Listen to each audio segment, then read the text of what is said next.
Et c'est le moment de la chronique culture du dimanche avec Axel Simon. Bonjour Axel. Bonjour Judith. Cette semaine, photographie et Méditerranée. Vous nous présentez le nouveau livre du photographe Didier Benloulou intitulé Seaside.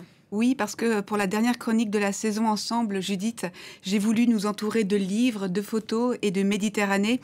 Nous l'avions inauguré début 2024 avec la riche collection de photos de Marine Karmis, vous vous souvenez. Alors pour la clore, les images si marquantes de Didier Benloulou, paru il y a quelques semaines aux éditions de la Table Ronde. Voici donc Seaside et ses deux sous-titres, l'un en arabe et l'autre en hébreu, signifiant sur le bord de la mer, car dans ce nouveau recueil, ce sont les rivages depuis Gaza jusqu'au Liban qui sont arpentés et captés depuis des années et avant la guerre en cours. Didier Benloulou est un photographe franco-israélien habitant Jérusalem dont le travail ou la recherche plutôt s'intéresse à la Méditerranée, ses côtes, ses îles, ses ports, ses pierres, ses tombes, ses villages, ses villes et sur ces terres de tension et de conflit, Seaside raconte la beauté des rivages, les traces laissées et puis aussi le temps qui passe. Didier Benloulou a pris le temps de partager avec nous la genèse de ce livre et ses intentions. Alors, c'est un travail qui s'inscrit dans une longue démarche autour de la Méditerranée. Et Seaside a une particularité, c'est qu'il vient après les événements du 7 octobre 2023. Et c'est une manière de se retirer un petit peu de cette violence constante, cette horreur de la guerre, et d'aller aussi, comme un archéologue, aller à la recherche de traces pour donner une dimension, une perspective autre aussi au temps et à l'histoire. Alors Didier Benloulou évoque le temps et l'histoire. Certaines photos cherchent à déchiffrer des messages du passé. Oui, absolument. En fait, c'est vraiment ça au cœur de son travail et de ses images, l'histoire ancienne et puis la plus récente aussi, retrouver les traces des civilisations qui ont parcouru ce littoral, qui y ont vécu et qui ont aussi disparu, qui s'y inscrivent finalement aujourd'hui d'une façon ou d'une autre. Histoire aussi au sens de récit et de narration.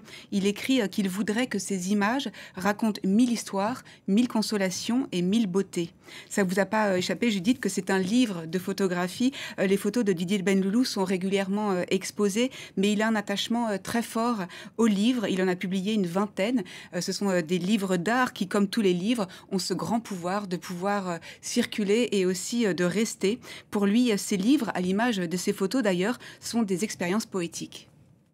Pour moi, la poésie est essentielle. En fait, chaque livre que je fais est un peu comme un recueil de poésie. Ce qui m'intéresse, c'est pas l'événementiel, pas le reportage, pas ce qui va s'inscrire dans l'histoire présente comme témoin, mais d'être témoin de choses beaucoup plus ineffables, anodines en apparence, qui fait référence évidemment beaucoup plus à la poésie écrite même, à des gens comme Jabès, Jacotet ou Paul Celan, mais que j'essaye de retrouver à travers le médium qui est le mien, qui est la photographie.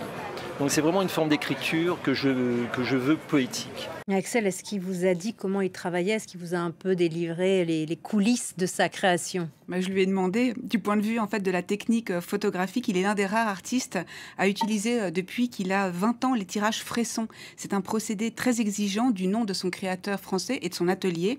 Didier Benloulou évoque son rendu particulier qui donne quelque chose d'intemporel dans l'image, mais aussi dans les couleurs et dans la densité. Et concernant sa démarche, ce qui est certain, c'est qu'il voyage beaucoup. Et pour son approche, je lui ai demandé s'il avait, disons, une façon de faire singulière depuis tout ce temps. Et voilà sa réponse. Moi, je ne sais jamais ce que je vais faire. C'est-à-dire, je vais vraiment à la pêche, en quelque sorte. C'est le hasard des rencontres. Et pour ceux qui connaissent mon travail, c'est une vraie quête chez moi, d'être à la recherche de l'invisible. Chercher une brèche, un tout petit point de... Il y a comme un écran, il faut aller chercher quelque chose, la moindre déchirure pour essayer de percevoir autre chose de cette réalité, de ce réel du monde. Alors on voit dans ces images, ces photos qui défilent, la lumière et la couleur sont centrales, de Jérusalem à Ajaccio. Absolument, il évoquait à l'instant le hasard des rencontres et des lieux, mais il y a aussi, comme vous le soulignez, celui des lumières. Il a en fait des images en noir et blanc dans le passé, qu'on peut voir notamment dans Israel 80s, mais depuis plusieurs années, c'est en couleur. Et Didier Benloulou, il aime rappeler que la photographie, finalement, c'est une écriture par la lumière. Et il est vrai que les lumières ne manquent pas, surtout le pourtour méditerranéen. Cela fait 40 ans de photographie autour de la Méditerranée. Je lui ai demandé ce qui l'aimantait tant à ses rivages et à ses terres. Pour moi, la Méditerranée, c'est le berceau de l'humanité. C'est à la fois Jérusalem et Athènes.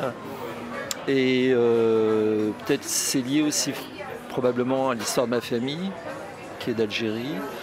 Donc j'ai été bercé à la fois par une sorte de narration familiale, par la Méditerranée, par des origines.